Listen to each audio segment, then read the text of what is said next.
Welcome back to SportsZone. I'm your host, Steven Lucero, and we're going to talk some WNBA first. We'll get to the NBA in a minute, but they just agreed to a brand new CBA, collective bargaining agreement, for the WNBA. This has been a very hot topic throughout the offseason, trying to get this figured out, because looking over here at the salaries, there have been a very clear pay gap.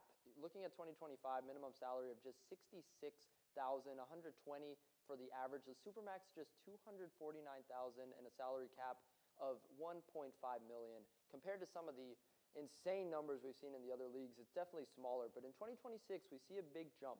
Minimum salary up to $300,000, average $600,000. The Supermax finally taking off a little bit to $1.4 million, and the salary cap all the way up to $7 million. So a huge jump from 2025 to 2026. We've seen a huge development of the WNBA and women's basketball as a whole ever since, you look back at the 2023 March Madness run, looking at Caitlin Clark, Angel Reese, Paige Beckers, all these players that have really transformed women's basketball and created a newfound interest, especially in the WNBA, and it reflected in this collective bargaining agreement. Joining me to talk about it, we have our panel of analysts over here at the board, Q Cherry and Jadon Crumpton.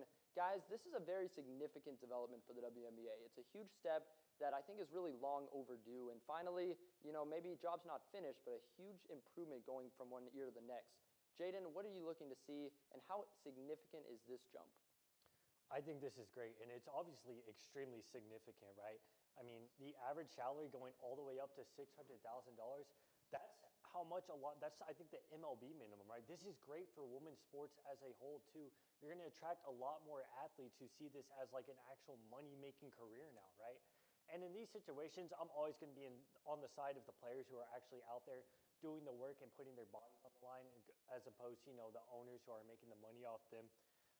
This salary cap being expanded, it's great. They're talking about expanding the league with more teams now. I think them just investing into the players and investing into the league is going to lead to a lot more success for the WNBA. Yeah, I think it's a great point, because you look at the WNBA over this past few years, and it just feels like it was, to me, kind of sad having to see players like Brittany Griner having to go overseas to play because they just couldn't make enough money in the WNBA. And then we saw Unrivaled take off in popularity, and it just feels like I think that kind of put some extra pressure on the WNBA to lock in and get this done, and they did. Q, what are you looking to see in these increased numbers? Increased numbers? Honestly, hold on. I'll answer that question, but I'm going to take it a little bit in like a different direction. Okay, go ahead. Now, I like this new CBA agreement, but I like to highlight the people at home who think the WNBA loses money or just isn't worth this new CBA agreement.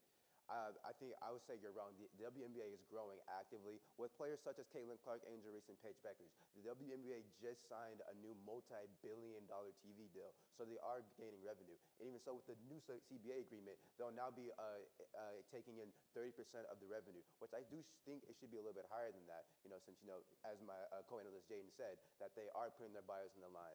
I think they should be getting more revenue, maybe 40 to 45%. Maybe I'm pushing it, but that's just me.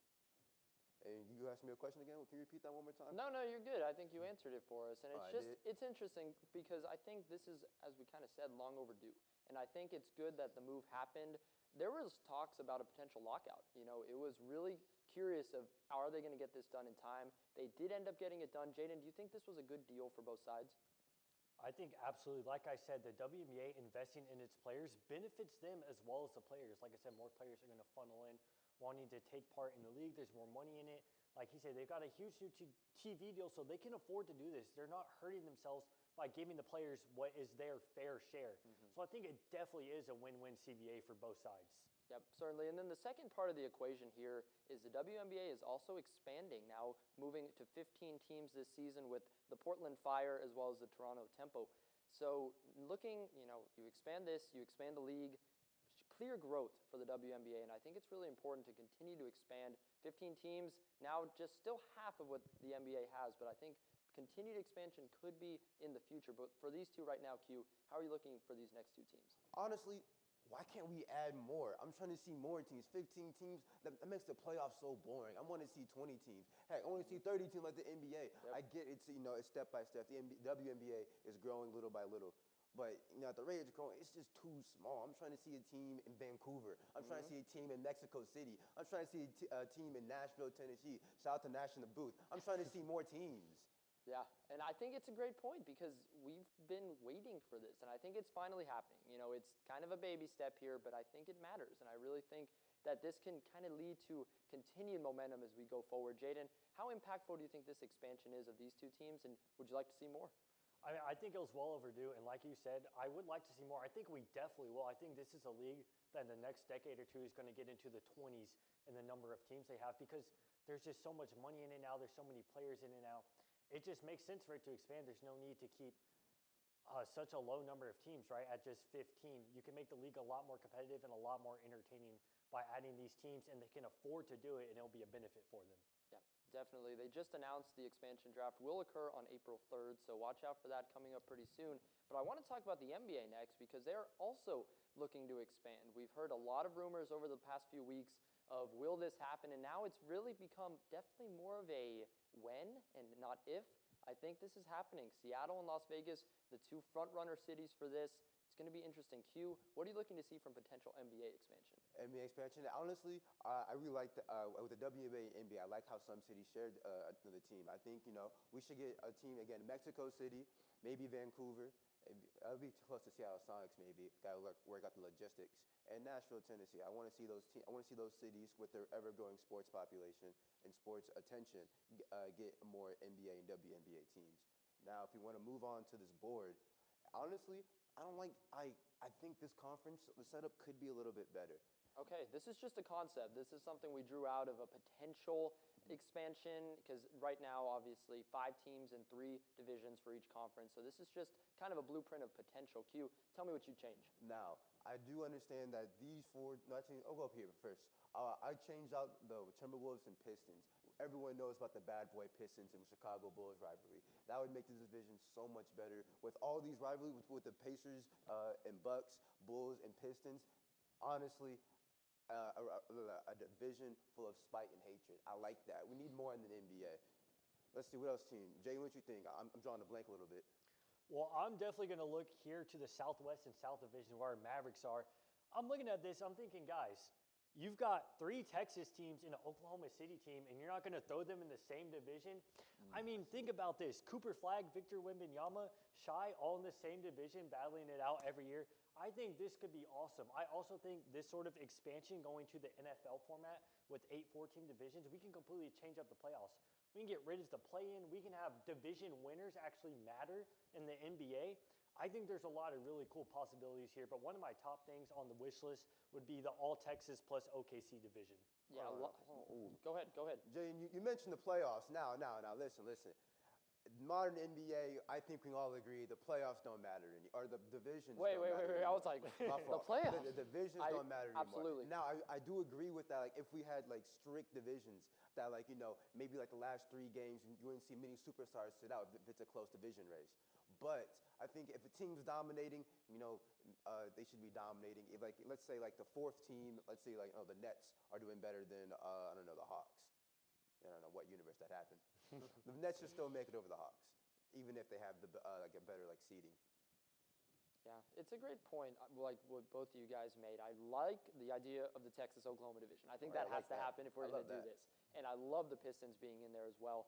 It's very interesting just looking at this as a whole because, as you mentioned, Q, the divisions haven't mattered for a long time in the NBA. Ever since they went through that format, everyone's I think a lot of people don't even know the divisions because they just don't impact playoff positioning whatsoever, especially now with the play-in. Just doesn't matter. I would like to see that matter again. And I think that's definitely a great point. As for Seattle and Vegas, definitely the clear front runners of this team, or teams to potentially be in here. Sonics potentially getting back, and then Vegas, we'll see where they go in that direction. Jadon, do you like these 2 cities as the expansion cities? I definitely do. The Sonics, people in Seattle and the Pacific Northwest have been calling to get the Sonics back for a long time. It was kind of weird. It's a thing that's always been talked about is why they even take them away in the first place.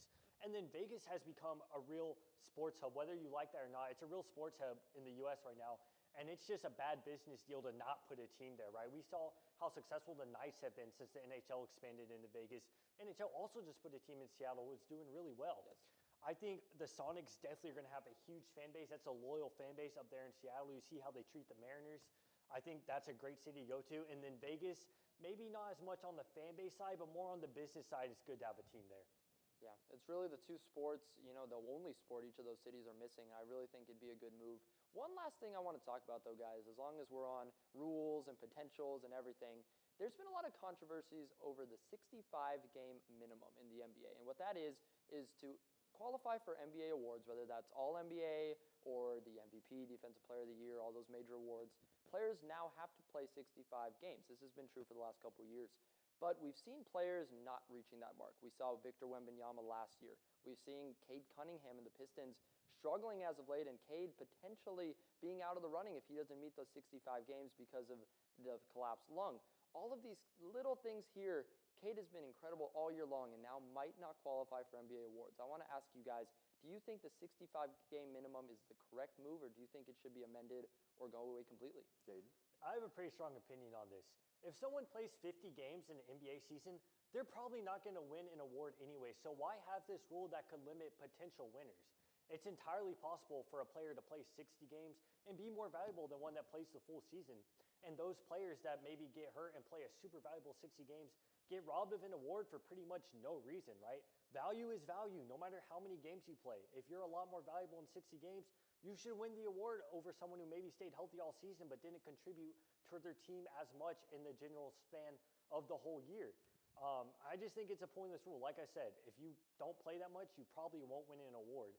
And it just blocks potential award winners and doesn't really do anything else. I agree completely. I mean, thinking about Wemby, I think he was absolutely the Defensive Player of the Year last year, but he doesn't get it. Q, what are you thinking? Calm down, everyone. Is it too much to ask, if I'm your boss, for you to show up to your job, 60, 70% of the time? Like, come on. The 65 games, we expect that out of our superstars. Kids show up with, poster boards. Shea, I want to see you. Luka, I want to see you. But to see them just sitting on the bench in street clothes like they're Anthony Davis, come on now. That's not what people want to see. I understand it because, especially looking at a load management perspective, but Cade Cunningham can't help that he collapsed his lung. And I just don't think that should take away from the incredible season he's had all year long. I don't mind the idea of it. I just think it needs to be lowered. I think 65 is too much. Personally, I value Naz Reid playing 72 games over Cade Cunningham playing 55. The best ability is availability. End of story. Hot take. Jadon, one last one? I mean, like I said, it just seems so pointless to me. If someone is more valuable, they're more valuable in this story.